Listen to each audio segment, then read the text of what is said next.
অসংখ্য দরুদ এবং সালাম প্রত্যেকে অন্তরের স্থল থেকে বলি সাল্লাল্লাহু আলাইহি ওয়াসাল্লাম। আমি কোরআন শরীফের সূরা আল ইমরানের 31 নম্বর আয়াত তেলাওয়াত করেছি। বিশ্বনবীর পাক জবানে বর্ণিত অসংখ্য হাদিস মুবারকের ভিতর থেকে ছোট্ট একটি হাদিস আমি তেলাওয়াত করেছি। আমি দেখছি এখানে অনেক মুরব্বী অনেক কেরাম এসেছেন, যাদের দাড়ির চুলগুলো সাদা হয়ে গেছে। সাদা দাড়িওয়ালা মানুষ আল্লাহ পাকের দরবারে জায়েজ কোন দোয়া চাইলে ওই দোয়াটা আল্লাহ পাক ফিরিয়ে দিতে আল্লাহ পাকের বড় লজ্জা হয়।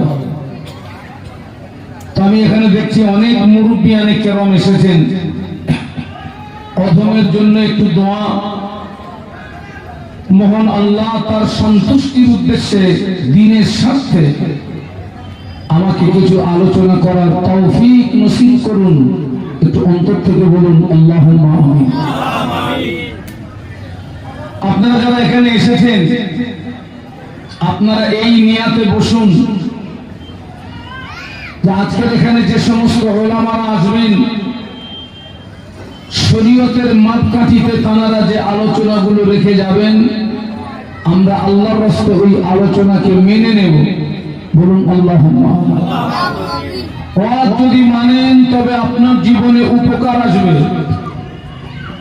ওয়াজ যদি না মানেন ওই ওয়াজ ওই নসিহত আপনার জীবনে কোনো উপকার সাধন করতে পারে না।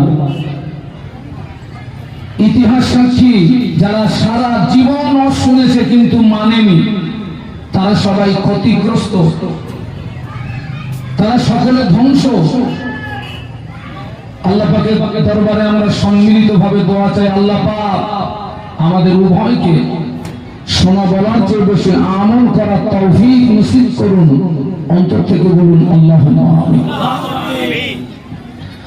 আজকে আমরা এখানে যারা এসেছি আমরা সকলে ঈমানদার, আর একজন ঈমানদার হিসাবে জান্নাত পাওয়ার আশা, একজন ঈমানদার হিসাবে জান্নাত পাওয়ার আশা পোষণ করা একান্ত কর্তব্য। তবে জান্নাত পেতে গেলে, জান্নাতে যেতে গেলে জান্নাতের মালিকের সঙ্গে আমাদের সুসম্পর্ক তৈরি করতে হবে। জান্নাতের মালিক হলেন আল্লাহ পাক রব্বুল আলামিন। এই জান্নাতের মালিকের সঙ্গে সুসম্পর্ক তৈরি করতে গেলে আমি আপনি একজন আল্লাহর বান্দা, আমিও একজন আল্লাহর বান্দা। তবে আপনি কোন মাধ্যম ব্যতীত জান্নাতের মালিককে পাবেন না, আমিও কোন মাধ্যম ব্যতীত আমি জান্নাতের মালিককে পাব না। একজন ব্যক্তিকে আমাদের মাধ্যম ধরতে হবে, তবেই জান্নাতের মালিক পাওয়া যাবে। যাকে মাধ্যম ধরতে হবে তিনি হচ্ছেন বিশ্বনবী মুহাম্মদুর রাসূলুল্লাহ। বলুন সাল্লাল্লাহু আলাইহি ওয়াসাল্লাম। নবীকে বাদ দিয়ে রব পাওয়া যায় না, নবীকে বাদ দিয়ে নাজাত পাওয়া যায় না, নবীকে বাদ দিয়ে জান্নাতও পাওয়া যাবে না। আল্লাহ পাক বিশ্বনবীকে লক্ষ্য করে বললেন কোন, আল্লাহ পাক বললেন হাবিব তুমি আমার বান্দাদেরকে বলে দাও, আমার বান্দাদেরকে জানিয়ে দাও তারা যদি আমাকে পেতে চায়, আমার সঙ্গে মহব্বত স্থাপন করতে চায়, তাদের সর্বপ্রথম কাজ হবে ফাত্তাবিউনি, তারা যেন আগে তোমার তাবেদারি করে, তারা যেন আগে তোমায় অনুসরণ করে, তারা যেন আগে তোমায় ভালোবাসে। আল্লাহ বললেন হাবিব আমার যে সমস্ত বান্দা বান্দি তোমার তাবেদারি করবে,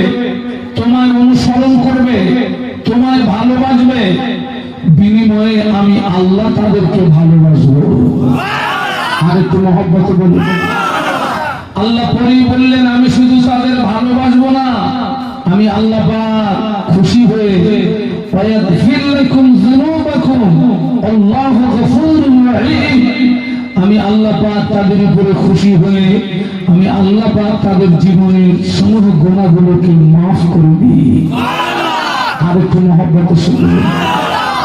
কোরআনের এই আয়াতে শরীফার দ্বারা স্পষ্ট প্রমাণ পাওয়া যাচ্ছে, নবী বাদ দিয়ে রব পাওয়া যায় না, নবী বাদ দিয়ে নাজাত পাওয়া যায় না, নবী বাদ দিয়ে জান্নাত পাওয়া যায় না। আমার সামনে আপনারা যারা বসে আছেন, আপনারা সকলে নবীকে ভালোবাসার দাবিদার, আমিও নবীকে ভালোবাসার দাবিদার। তবে দেখুন, মৌখিক নবীকে ভালোবাসার দাবি করাটা সহজ, কিন্তু সেই ভালোবাসার পরিচয়টা প্র্যাকটিক্যালে দেখানোটা বলুন কঠিন আছে। আল্লাহ নবী, একজন সাহাবী আল্লাহ নবীকে জিজ্ঞাসা করছেন, ইয়া রাসূলুল্লাহ মাতা সাআ, হুজুর কিয়ামত কবে হবে? একজন সাহাবী নবীকে জিজ্ঞাসা করছেন, কিয়ামত কবে হবে? আল্লাহ নবী ওই সাহাবীকে জিজ্ঞাসা করলেন, ও বাবা সাহাবী, তুমি কিয়ামতের সংবাদ দিচ্ছ, কিয়ামতের খবর নিচ্ছ, কিয়ামতের জন্য কি অর্জন করেছো বলো, কিয়ামতের জন্য কি সঞ্চয় করেছো বলো। ওই সাহাবী জবাব দিয়েছিলেন, ইয়া রাসূলুল্লাহ হাবিবাল্লাহ, হুজুর আমি কিয়ামতের জন্য কিছু সঞ্চয় করতে পারিনি, আমি কিয়ামতের জন্য কিছু অর্জন করতে পারিনি, তবে আমি আল্লাহ আল্লাহর রাসূলকে ভালোবেসেছি।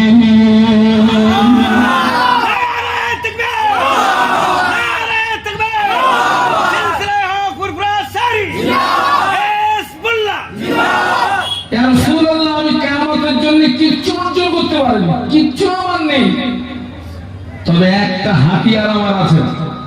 কি সেটা? আমি আল্লাহ এবং আল্লাহ রাসূলকে বলুন ভালোবেসেছি। আল্লাহ নবী জবাব দিয়েছিলেন, ও তোমার দাবি যদি সত্য হয়, আমি আল্লাহ নবী বলছি কিয়ামতের ময়দানে ওই দাবি তোমাকে নাজাত করিয়ে দেবে। তোমার দাবি যদি সত্য হয়, অজ বুঝতে হবে বাবা, আমি কিন্তু আম গাছের চাল জাম গাছে লাগানো ছেলে না।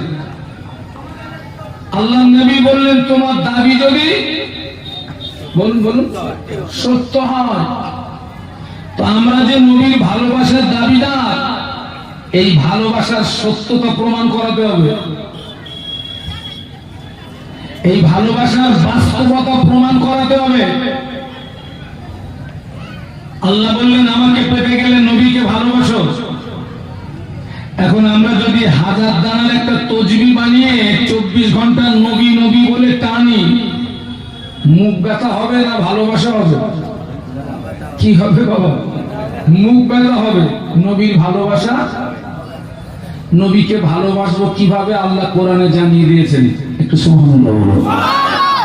কোন রাস্তায় গেলে নবীকে পাওয়া যাবে? দেখুন, সাহাবীরা নবীকে পেয়েছিলেন, আমরা তো নবীকে হ্যাঁ, কিন্তু আল্লাহ রাসূল বলেছেন, যারা আমাকে দেখে তোমরা ঈমান এনেছো, তোমাদের জন্য সুসংবাদ একবার। আল্লাহ রাসূল বলেছেন, যারা আমাকে না দেখে ঈমান আনবে, আমি আল্লাহ নবী বলছি ওদের জন্য সুসংবাদ 7 বার। আরো যদি বলেন, কারণ নবীকে দেখে ঈমান আনাটা সহজ, না দেখে ঈমান আনাটা। অথচ আমরা সাহাবীদের পায়ের ধুলির সমতুল্য আমরা নই। আল্লাহ রাসূল বলেছেন, আসহাবিকা নুজুম, আর আল্লাহ রাসূল বলেছেন, আমার এক একজন সাহাবী এক একটা তারকার সমতুল্য। আল্লাহ নবী বলেছেন, আমার যে কোনো একজন সাহাবীকে অনুসরণ করবে হেদায়েত পেয়ে যাবে। আর জোরে বলুন। বাবা, সাহাবীদের ভালোবাসা যদি, সাহাবীরা যে নবীকে ভালোবাসা দিয়েছিলেন, ওই ভালোবাসা যদি এক পাল্লা রাখা হয়, আর আমাদের নবী ভালোবাসা যদি অপর পাল্লা রাখা হয়, আমার কথায় আমি বলি, আমাদের ভালোবাসা দূরবীন দিয়েও পাওয়া যাবে না। অথচ আল্লাহ রাসূল আমাদের জন্য সুসংবাদ দিয়েছেন কবার? একটু সুবহানাল্লাহ বলবেন। আল্লাহ পাক কোরআন শরীফের ভিতরে বললেন, লাকাদ কানা লাকুম ফি রাসূলিল্লাহি উসওয়াতুন হাসানাহ। একটু বলুন আল্লাহু আকবার। আর একটু জবান খুলে বলুন। আল্লাহ কত সুন্দর কথা বলছে দেখুন। আল্লাহ বললেন, লাকাদ কানা লাকুম ফি রাসূলিল্লাহি উসওয়াতুন হাসানাহ। আল্লাহ বললেন, হে বিশ্ববাসী, আমি আমার হাবিব নবী মুহাম্মদ সাল্লাল্লাহু আলাইহি ওয়াসাল্লামকে তোমাদের কাছে উত্তম আদর্শের নমুনা করে পাঠিয়েছি। বলুন সুবহানাল্লাহ। নবীকে আর পাওয়া যাবে না বাবা। তবে নবীকে ভালোবাসার রাস্তা হচ্ছে আল্লাহর নবীর রেখে যাওয়া আদর্শে আমাদের আদর্শিত হতে হবে। আল্লাহর নবীর রেখে যাওয়া সুন্নাতকে আমাদের জীবনে আঁকড়ে ধরতে হবে। আমরা যদি নবীর রেখে যাওয়া আদর্শে আদর্শিত হতে পারি, আল্লাহর নবীর রেখে যাওয়া সুন্নাতকে যদি বাস্তবে রূপ দিতে পারি, নবী পাওয়া যাবে, রব পাওয়া যাবে, জান্নাত পাওয়া যাবে, নাজাত পাওয়া যাবে। কিন্তু আজকের দুঃখ আর আফসোস, নবীর আদর্শ আমাদের কাছে ভালো লাগে না, নবীর সুন্নাত আমাদের কাছে ভালো লাগে না। নবীর দুশমন যারা, ইসলামের দুশমন যারা, কোরআনের দুশমন যারা, আজকের তাদের নোংরা নীতিগুলো আমরা চাটনির মতো আমাদের কাছে প্রিয় হয়ে গেছে। আজকের আমাদের সমাজ লক্ষ্য করুন, নবীর আদর্শ আমাদের ভিতরে খুব একটা পাওয়া যাবে না, কিন্তু নবীর দুশমন যারা, ইসলামের দুশমন যারা, কোরআনের দুশমন যারা, তাদের নোংরা নীতি আমাদের ভিতরে পাওয়া যাবে না, যাবে না। আপনারা জানেন এক্ষুনি একটা যুদ্ধ হচ্ছে, ইসরায়েল ভার্সেস ফিলিস্তিন। এই ইসরায়েল হচ্ছে একটি পিতৃহীন অবৈধ রাষ্ট্র, যার গোদা বাংলায় বলতে হবে ইসরায়েলের কোন জন্মের ঠিক নেই। প্যালেস্টাইন স্বাধীনতা সংগ্রামী হামাস যোদ্ধা। এই ইসরায়েল হচ্ছে একটি ইহুদি রাষ্ট্র। কি রাষ্ট্র? সবাই মিলে বলুন। ইহুদিদের সারা জীবনের টার্গেট হচ্ছে মুসলমানদের মারো। ইহুদিদের সারা জীবনের টার্গেট হচ্ছে ইসলামকে ধ্বংস করো। ইহুদিদের সারা জীবনের টার্গেট কোরআন ধ্বংস করো, মসজিদ ধ্বংস করো, মাদ্রাসা ধ্বংস করো, দিন ইসলামকে উড়িয়ে দাও। আজকে তাদের নোংরা নীতি আমাদের ভিতরে। আপনারা জানেন আল্লাহ নবীর লাশ চুরি করতে গিয়েছিল, শুনেছিলেন? শুনেছেন আপনারা? কারা গিয়েছিল? ওই ইসরায়েলের উত্তরসূরি যারা, তারাও যাতে ইহুদি। আল্লাহ কোরআনে বলেছেন, ইয়া আইয়ুহাল্লাযীনা আমানু লা তাত্তাখিযুল ইয়াহুদা ওয়ান নাসারা আউলিয়া। আল্লাহ বললেন, হে বিশ্বের ঈমানদার সম্প্রদায়, খবরদার তোমরা যেন ইহুদি নাসারাদের সঙ্গে বন্ধুত্ব স্থাপন করবে না, কারণ ওরা একে অপরের বন্ধু। ওরা একে অপরের কি বন্ধু? এরাই তো আমাদের নবীর লাশ চুরি করতে গেছিল। আমাদের নবীকে মদিনার জমিন থেকে তুলে এনে সারা পৃথিবীর মুসলমানদেরকে ধোঁকা দিয়ে বোকা বানানোর চেষ্টা করেছিল, কিন্তু আমাদের নবীকে হেফাজত করেছিলেন কে? আল্লাহ। আর একটু আওয়াজ দিয়ে বলুন, আল্লাহ। পারেনি। যারা আমার নবীর লাশ চুরি করতে গেল, তাদের নোংরা নীতি আমার ভিতরে থাকবে কেন? তাদের নোংরা আচরণ আমাদের ভিতরে থাকবে কেন?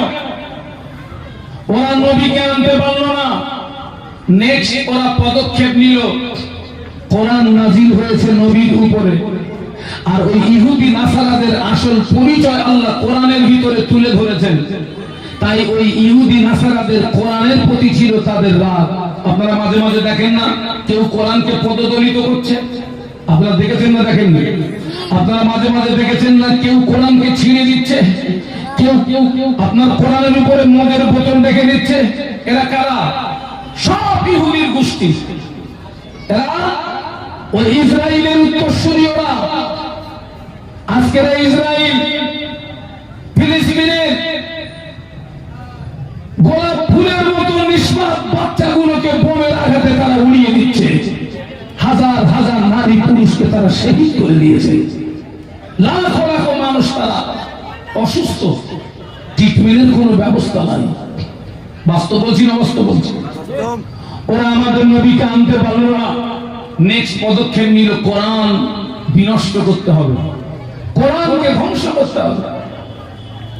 কিন্তু ওরা সিদ্ধান্তে এক জায়গাতে আসলো, কোরআন বিনষ্ট করা যাবে না। একটু জোরে বলুন। জোরে বলতে পারলেন না? কেন যাবে না?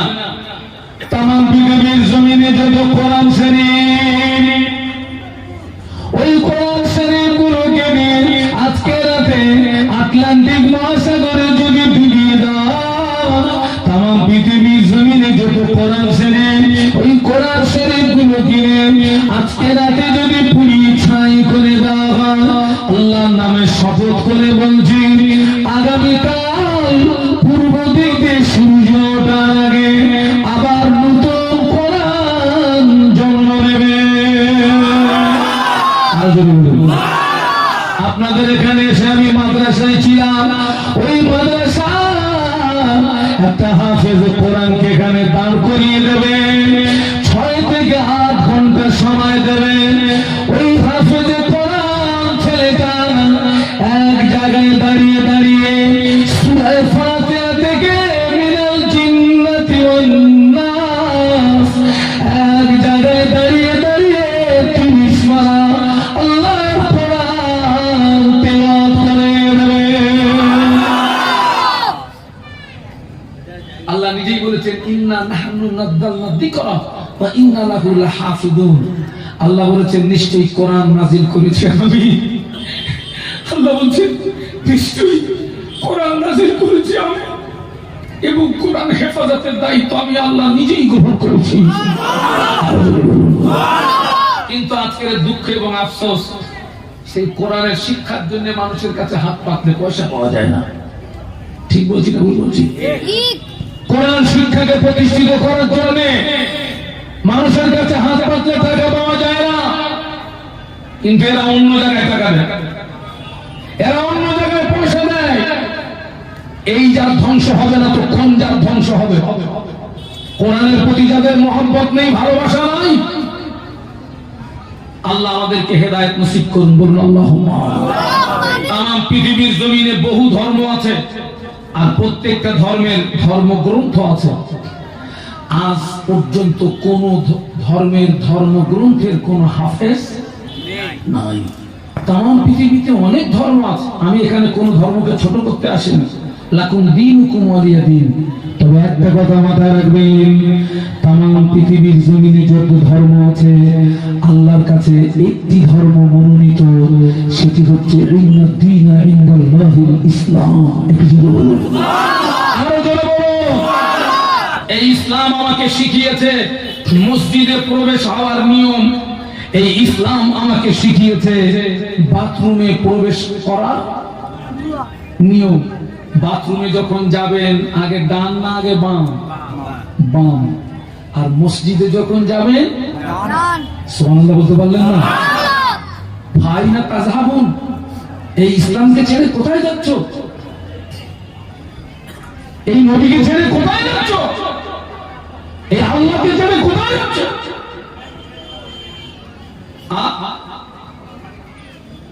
আহারে, আল্লাহ আমাদেরকে হেদায়েত নসিব করুন। আল্লাহুম্মা আমিন। পারলো না ওরা।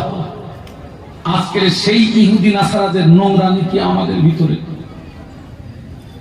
আহারে, আল্লাহ নবী 1000 বছর আগে নূরের জবানে বলে গেলেন, মান তামাসসাকা বিসুন্নতি ইন্না ফাসাদি উম্মতি ফালাহু আজরু মিয়াতি শাহীদ। আল্লাহ নবী বললেন, আখির জামানা আমি রাসূলুল্লাহ, আমার যে সমস্ত সুন্নাতগুলো হারিয়ে যাবে, আখির জামানা আমি রাসূলুল্লাহ আমার যে সমস্ত সুন্নাতগুলো বিলম্ব হয়ে যাবে, ওই রকম একটা হারিয়ে যাওয়া সুন্নাতকে আমার কোন উম্মতে যদি বাস্তবে আমল করতে পারে, আল্লাহ পাক ওই ব্যক্তির উপরে খুশি হন।